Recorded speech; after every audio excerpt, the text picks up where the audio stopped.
Find the two-prong plug and connect it to the socket, then tighten it.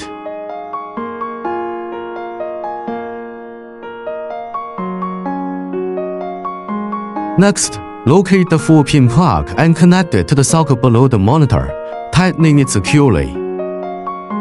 Press the emergency stop button to enter the interface. Locate the workpiece that needs marking and secure it in the belt clip slot. Click Start, and the belt will begin operating. The software will begin processing when the marked workpiece stops at the red dot position. Open the software and click No Epic.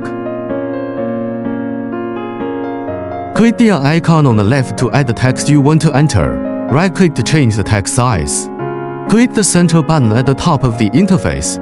Change the rotation angle to 90 degrees, and press Enter to rotate successfully.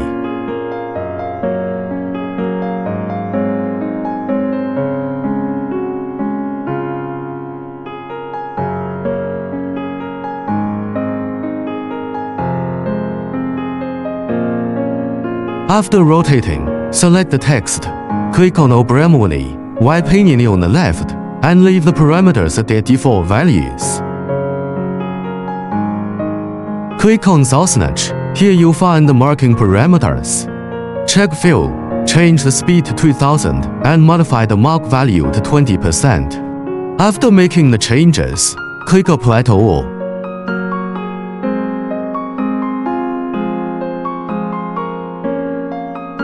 Click to turn on the red light, then click the red box and observe its location.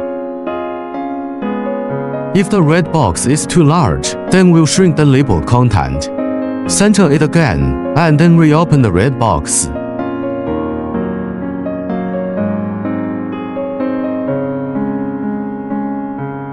Open laser.